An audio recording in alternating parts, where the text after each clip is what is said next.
Oke, baiklah kita mulai saja ya. Sudah terdengar ya Ya, suaranya. aman Pak, aman. Sudah Pak, aman Pak. Takutnya ini tidak dengar saya juga.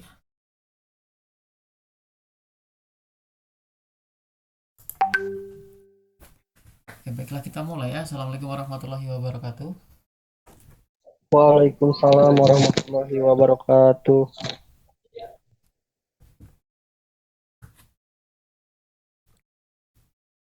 Nah, untuk mata kuliah dari Jumat nanti mengenai biomekanika RWL yang akan saya sampaikan sekarang saja. Jadi definisi biomekanika sendiri itu adalah salah satu dari 4 bidang penelitian informasi ergonomi, yakni penelitian tentang kekuatan fisik manusia yang mencakup kekuatan atau daya fisik manusia ketika bekerja dan mempelajari bagaimana cara kerja serta peralatan harus dirancang agar sesuai dengan kemampuan fisik manusia ketika melakukan aktivitas tersebut. Manfaatnya sendiri ada 4. Pertama itu adalah evaluasi tingkat kemampuan pekerja terhadap kebutuhan fisik pekerjaan. Yang kedua, simulasi alternatif metode kerja dan menentukan penurunan kebutuhan fisik pekerjaan terhadap jenis pekerjaan baru yang sedang dianalisis. Kemudian yang ketiga, sebagai acuan dalam proses seleksi pekerja dan prosedur penempatan. Kemudian yang keempat, sebagai pedoman perancangan peralatan, perancangan layout kendali mesin atau stasiun kerja, perancangan tempat duduk kerja, acuan batas kemampuan pada material handling, kriteria seleksi pekerja dan pelatihan. Nah, di mana biomekanika sendiri itu terdiri dari beberapa keilmuan seperti anatomi, kemudian ada antropometri, kinesiologi, general biomekanik, occupational biomekanik. Nah, di situ ada perancangan tempat kerja, perancangan peralatan, perancangan tempat duduk, perpindahan barang, penilaian pekerja, pendesainan kerjaan. Nah, di general biomekanik sendiri ada biostatis dan biodinamik. Di mana biodinamik sendiri ada biokinematik dan biokinetics. Ini sebenarnya berhubungan dengan aktivitas di rangka manusia ya, tapi ke arah anatomi. Kemudian di sini biomekanik secara pekerjaannya adalah hubungan antara pekerja dan peralatannya, lingkungan dan lain-lainnya. Untuk meminimasi cedera, nah seperti ini gambarnya di sebelah. Jadi jangan membungkuk langsung ngambil, tetapi dia mungkin jongkok ya. Kurang lebih seperti itu. Kemudian biomekanika itu berhubungan langsung dengan gangguan otot rangka atau yang disebut sebagai MSDS, musculoskeletal disorder, yang merupakan kerusakan pada otot, saraf, tendon, ligamen, persendian, kartilaga, dan diskus invertebralis. Kemudian kerusakan pada otot berupa ketegangan otot, kerusakan pada tulang itu bisa patah dan memar. Kemudian adanya cumulative trauma disorder.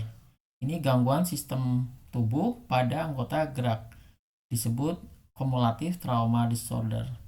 Ini sakit pada kumpulan otot, tendon, saraf dan terkait dengan aktivitasnya dalam melakukan kerja yang berulang atau repetitive work. CTD pada bagian tendon, jari tangan, pergelangan tangan, bahu. Penyebab MSDS dan CTD itu adalah kelelahan dan keletihan terus-menerus yang disebabkan oleh frekuensi atau periode waktu yang lama dari usaha otot dihubungkan dengan pengulangan atau usaha yang terus-menerus. Kemudian pencegahannya di sini bisa dilakukan perancangan alat, job requirement ya. Jadi apa sih yang dibutuhkan oleh pekerjaan, tapi kita secara singkatnya aja. Apa sih alat yang dibutuhkan begitu. Kemudian bagaimana melakukannya, cara melakukan pekerjaan itu dengan posisi yang nyaman dan aman, melakukan posisi pengangkatan yang benar. Kemudian analisis mekaniknya di sini untuk recommended weight limited atau RWL itu adalah batas beban yang dapat diangkat oleh manusia tanpa menimbulkan cedera meskipun pekerjaan tersebut dilakukan secara berulang-ulang dalam waktu 8 jam per hari dan dalam jangka waktu yang cukup lama. RWL dirumuskan sebagai LC dikali HM dikali VM dikali DM dikali AM dikali CM dikali FM, dimana untuk menentukan RWL ini direkomendasikannya melalui lifting index. Jika lifting indexnya di bawah 1, maka tidak terjadi resiko cedera tulang belakang. Apabila LI-nya lebih dari 1, maka akan terjadinya cedera tulang belakang. Dengan tahapan yaitu melakukan identifikasi input, yang kedua menghitung faktor pengalihan tadi, ada HM, VM, DM, AM, FM, dan CM. Kemudian menghitung RWL-nya, setelah menghitung RWL-nya diperoleh angka dari lifting index-nya. Kemudian di sini analisis mekaniknya untuk RWL, LC adalah konstanta pembebanan, ini satuannya kilogram. Ini konstantanya tidak dapat dirubah, 23 kg. Kemudian HM faktor pengalih horizontal 25 per H, di mana H jarak beban terhadap titik pusat tubuh. Untuk FM itu faktor pengalih frekuensi atau frekuensi multiplier. Terus ada CM faktor pengalih coupling atau handle. Ada VM faktor pengalih vertikal, di mana V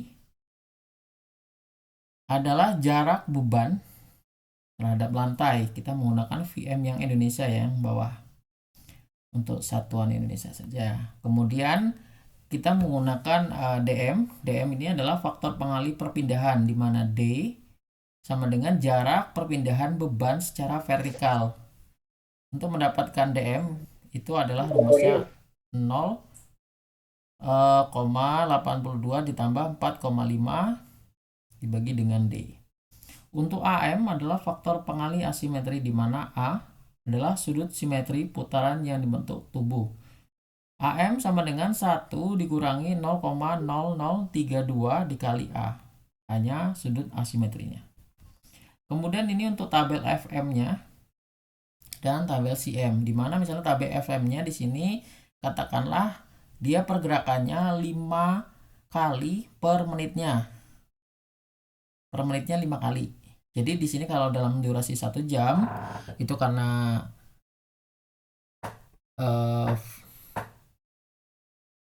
karena durasinya 1 jam, di bawah 1 jam itu adalah 0,80. Untuk CM-nya di sini ada, dilihat aja, CM itu untuk handle. Handle itu pegangan dalam sebuah produknya. Bisa menggunakan good, fair, atau poor. Misalnya good itu genggamannya yang baik seperti apa, fair yang seperti apa, poor yang seperti apa. Poor yang otomatis sangat jelek gitu ya. Kalau fair sedang saja. Itu juga ada angkanya.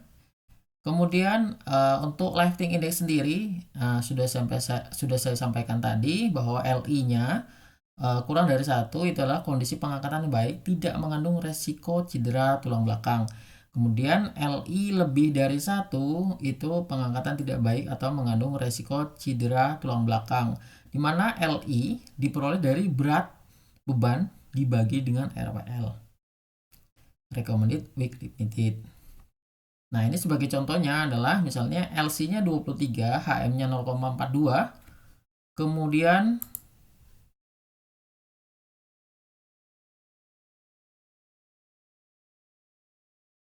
ini mahasiswa yang tidak bisa masuk. Ini sebenarnya tidak dikunci sama saya. Saya tidak pakai password di sini.